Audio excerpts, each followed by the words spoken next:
Hi friends, இது நான் மீஷோவில் ஆர்டர் போட்டிருந்தேன்.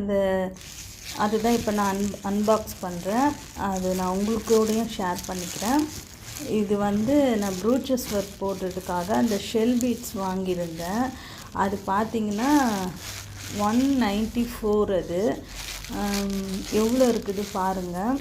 அந்த ரேட்டுக்கு வாங்கலாமான்ட்டு உங்களுடைய கருத்தை நீங்கள் சொல்லுங்கள். என்னுடைய கருத்தை நான் சொல்கிறேன். இது இப்போ தான் அன்பாக்ஸ் பண்ணுறேன். இப்போ தான் வந்தது. பார்த்திங்கன்னா 50 கிராம் 194 ரூபா. ஷிப்பிங் சார்ஜெலாம் இல்லை.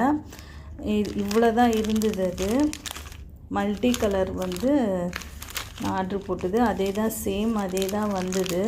ஆனால் இது நான் நேராக போய் வாங்கியிருந்தேன்னா நான் என்ன ஃபீல் பண்ணுறேன், ஹோல்சேல் ரேட்டுக்கு நான் எப்போவுமே வாங்குகிற இடத்துல வாங்கியிருந்தேன்னா இவ்வளோ ரேட்டு கண்டிப்பாக இருக்காது, கம்மியாக தான் இருக்கும்.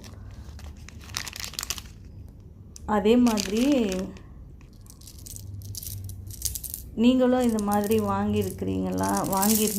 இருக்கீங்களா கடையில் போய் இந்த ரேட்டு கரெக்டாக நான் வாங்கினதுன்னு எனக்கு தெரியல. ஆனால் எனக்கு தெரிஞ்சு நான் இவ்வளோ ரேட்டு இருக்காது. நான் எப்போவுமே போய் ஹோல்சேல் ரேட்டில் தான் வாங்குவேன். இது ரொம்ப ஜாஸ்தி நான் ஃபீல் பண்ணுறேன். என்னுடையது இந்த ரேட்டுக்கு இது கொஞ்சம் தான். இது 194 ரூபானா ரொம்ப ஜாஸ்தி. நீங்கள் என்ன ஃபீல் பண்ணுறீங்கன்னு ப்ளீஸ் கமெண்ட் பண்ணுங்கள். இந்த வீடியோ பிடிச்சிருந்தா லைக் பண்ணுங்கள். இது ஒன்றுமே இல்லை, என்னுடைய கருத்து தான் நான் சொல்கிறேன். தேங்க்யூ ஃபார் வாட்சிங்.